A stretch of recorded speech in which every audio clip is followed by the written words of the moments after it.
Assalamualaikum warahmatullahi wabarakatuh. Salam sejahtera bagi kita semua. Om Swastiastu, Namo Buddhaya, dan salam kebajikan. Perkenalkan, nama saya Aprilia Dwi Suryani dengan NIM 2403010061. Saya dari Universitas Maritim Raja Ali Haji, Fakultas Keguruan dan Ilmu Pendidikan dengan program studi Pendidikan Bahasa dan Sastra Indonesia.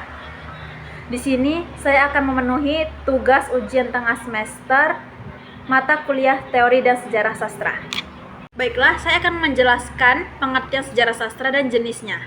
Apa sih sejarah sastra itu? Sejarah sastra adalah studi mengenai perkembangan dan perubahan karya sastra dari masa ke masa dalam suatu masyarakat atau bangsa. Sejarah ini melibatkan evolusi bentuk sastra, gaya penulisan, serta perubahan tema dan genre sesuai dengan dinamika sosial, budaya, dan sejarah yang berlangsung pada periode tersebut. Tujuan dari mempelajari sejarah sastra adalah untuk memahami bagaimana karya-karya sastra itu muncul, berkembang, serta bagaimana kaitan sastra dengan peristiwa sejarah atau konteks sosial pada waktu itu. Dengan kata lain, sejarah sastra tidak hanya melihat pada isi karya sastra, tetapi juga pada latar belakang sejarah yang melahirkan karya tersebut, serta pengaruhnya terhadap perkembangan kebudayaan di suatu tempat. Selanjutnya, saya akan menjelaskan sejarah sastra kontemporer. Apa sih sastra kontemporer itu? Sastra kontemporer merujuk pada karya-karya sastra yang ditulis pada zaman sekarang atau sekarang ini. Karya sastra ini mencerminkan kehidupan modern dengan berbagai tema yang sangat beragam, dari masalah politik, budaya globalisasi, hingga kehidupan pribadi. Selanjutnya adalah ciri-ciri dari sastra kontemporer. Yang pertama, banyak mengangkat tema-tema sosial politik yang terkini. Yang kedua, gaya penulisan yang bebas, terbuka, terkadang cenderung eksperimental. Yang ketiga, tema pluralisme, kebebasan individual, dan ketidakpastian. Selanjutnya, contoh sastra kontemporer.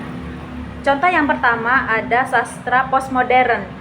Itu contohnya seperti karya Thomas Pynchon atau Umberto Eco. Yang kedua, sastra feminis yang mendorong kesetaraan gender dan suara perempuan. Yang ketiga, sastra cyberpunk seperti karya William Gibson. Baiklah, saya akan menjelaskan pengertian teori sastra beserta jenisnya. Nah, apa sih teori sastra itu? Teori sastra adalah seperangkat konsep atau prinsip yang digunakan untuk menganalisis, menginterpretasi, dan memahami karya sastra. Teori sastra berfungsi sebagai alat atau kerangka kerja untuk menggali makna dari teks sastra, mengidentifikasi pola-pola yang ada, serta mempelajari hubungan antara teks sastra dengan masyarakat, budaya, dan ideologi tertentu. Nah, teori sastra ini tidak hanya berfokus pada isi teks itu sendiri, tetapi juga pada konsep dan pendekatan yang digunakan untuk memahami, menilai karya sastra. Dengan menggunakan teori sastra, kita dapat melihat suatu karya sastra dari berbagai perspektif, memahami berbagai dimensi dalam teks, dan menganalisis pesan yang ingin disampaikan oleh penulis. Teori sastra berkembang seiring dengan perkembangan pemikiran dan aliran-aliran filsafat, serta perubahan sosial budaya. Oleh karena itu, teori sastra tidak bersifat statis, tetapi dinamis dan terus berkembang sesuai dengan kebutuhan interpretasi dalam konteks yang lebih luas. Selanjutnya, saya akan menjelaskan salah satu dari jenis teori sastra, yaitu teori aliran formalisme, yaitu berfokus pada bentuk dan struktur karya sastra dan menganggap bahwa nilai suatu karya sastra terletak pada unsur-unsur formal dalam teks, seperti penggunaan bahasa, metafora, simbol, dan struktur naratif. Formalisme menekankan pada analisis teks secara objektif tanpa terlalu memperhatikan konteks sosial atau biografi penulis.